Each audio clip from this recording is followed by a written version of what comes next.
Hello guys! Hello Taurus! Welcome dito sa aking channel, Kapalaran 888 Taurus.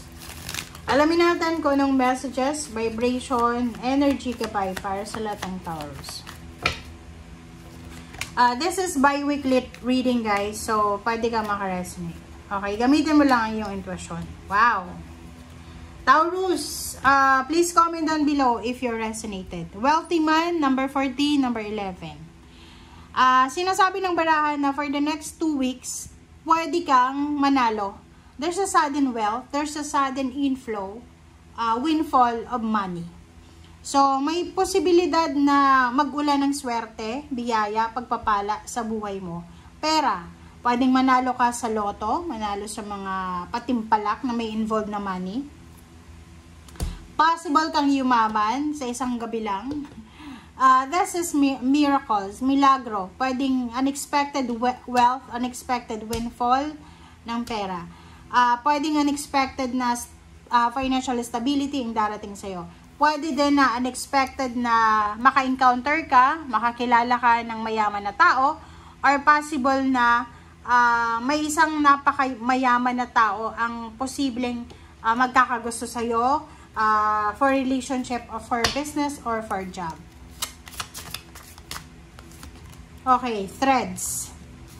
Wow! So, kung makikita mo dito, para siyang para siyang yung mga plano mo sa buhay.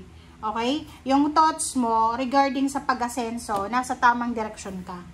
Okay? So, ituloy mo lang yan. Kumbaga, halimbawa, pagtagpiin mo yung mga plano mo sa buhay para sa pangarap mo. Kumbaga, halimbawa, ang dami mong plano sa ngayon. Sorry guys ang dami mong plano sa ngayon. Plano mong magnegosyo, maghanap ng trabaho, magkaroon ng part-time, magkaroon ng 2 part-time, plano mo mag-save or kung ano pa man. Sinasabi ng bara sa'yo dito na kumbaga pagsamasamahin mo siya. Okay? So maybe may mga iba sa inyo dito Taurus na magkakaroon kayo ng mga panaginip, okay? Panaginip sa madaling araw, sa umaga, tanghali, lalo na sa gabi, na everyday siguro yan, isulat mo kasi pwede mong pagtagpiin yung mga panaginip mo na yan. Pwede mo yan mapagkunan ng wisdom or information, okay? Alright, so let's check.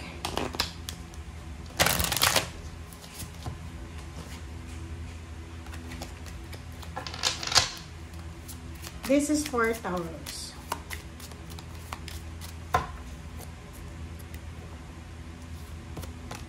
Okay.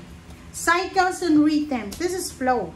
So, sinasabi ng bara sa'yo dito, Taurus, na kailangan nating respetuhin kung ano yung nararamdaman natin sa 2 linggong ito. Especially yung katawan mo. Pag feeling mo na pagod ka, magpahinga ka, masaya, basta yung honor your body, energy levels, and emotions. Kung ano yung nararamdaman mo, sundin mo siya. Huwag nating pilitin. Okay? Kasi parang yung iba, na because of society's demand ngayon, di ba? Kasi ang gulo ng mundo sa ngayon, guys. Di ba? Kailangan mong, kumbaga, sumabay sa kung ano yung nararamdaman mo. Hindi ka dapat sumabay sa kung ano yung takbo ng mundo. Okay, kasi pag sumabay ka sa takbo ng mundo, may iwan ka talaga.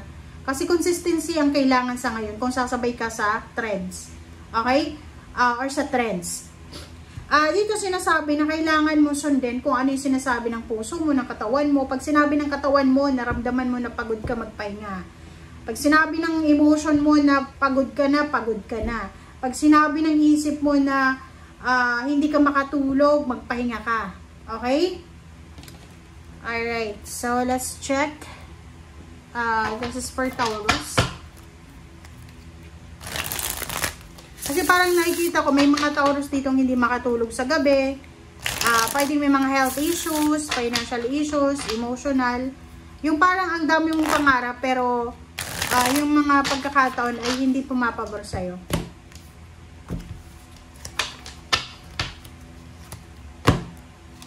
Okay. The Tower, oh, diba? Parang nakikita ko, sir, dito na masyado kang nakafocus sa kung ano yung wala ka. Masyado kang nakafocus sa kung ano yung pwedeng mangyari. So, medyo na-advance ka na mag-isip eh.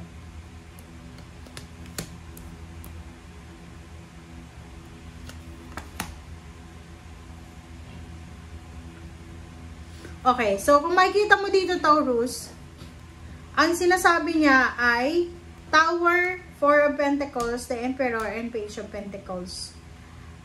You need to move on. You need to, parang halimbawa, kung meron kang, parang resonated to sa Leo. Diba? Halimbawa, mayroon ditong Taurus na nakapagtapos ka ng teacher. Pasado ka sa board exam. Tapos, hindi ka nakakapasok sa public school. Dito sa barahang to, yung mga disappointments mo, kailangan mo siyang i-set aside muna. Okay? You need to set aside muna kung ano yung mga bagay-bagay na disappointed ka. Yung mga plano mo na hindi nangyayari, set aside mo muna siya. And, ibigay mo yung focus mo, yung energy mo sa kung ano yung pwede mong pagkakitaan sa ngayon. Halimbawa, kung ano yung online or kung ano man ang possible na pwede mong pagkakitaan, pwede mo yun nagawin. Four of Pentacles, the Emperor, 4 din siya, 44, Page of Pentacles. So, ihanda mo yung sarili mo, Taurus, kasi ano man ang nararamdaman mo, ano man ang nangyayari sa'yo sa ngayon, hindi yan yung finalization. Kumbaga, ang sabi sa'yo ng baraha dito na yung plano mong pag-iipon, yung plano mong ma-promote, yung plano mong makapasok sa isang stable na job or stable na company, pwedeng mangyari yan sa future. So, ibig sabihin, kailangan mong ilagay sa isip mo ngayon na hindi ibig sabihin na hindi pa nangyayari yung pangarap mo sa ngayon ay hindi na mangyayari. Kaya nga sabi sir dito, pag tagpiin mo lahat ng plano mo para sa pangarap mo. Okay? And make sure din na kung ano yung available sa ngayon, doon tayo mag-focus. Huwag tayo masyadong tumingin sa wala. Kasi pag masyado tayo nakatingin sa wala sa atin, talagang madidisappoint ka. Hindi mo ma-appreciate yung mga blessings na meron ka. And stressful yon.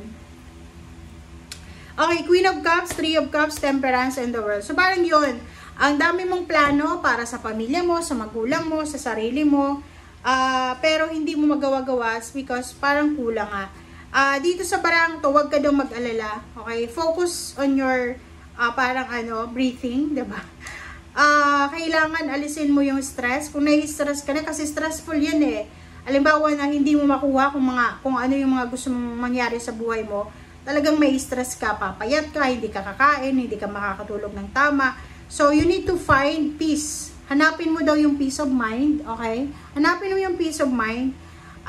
I-celebrate mo yung buhay na meron ka sa ngayon. Kumbaga, ilagay mo sa isip mo na kahit hindi nangyayari yung mga bagay-bagay na gusto mo, pero may mga blessings pa rin na dumarating sa'yo. Doon ka dapat mag-focus. Okay? Kailangan mo din ng pasensya, kasi kung masyado kang naghihintay, masyadong natatagalan ka na sa paghihintay, talagang makakaramdam ka ng frustrations. So, sinasabi ng baraha dito na kailangan mong magpasensya. Kailangan natin magkaroon ng doble-dobleng pasensya sa kung ano man ang hinihintay natin. Okay? So, kung ano yung nararamdaman mo sa ngayon, kung anong available sa ngayon, yun lang muna. And wag mong problemahin yung future kasi hindi mo pa yan hawak. Wala pang control. Wala kang control and wala pang may alam kung anong mangyayari sa future. Okay? Thank you guys. Bye!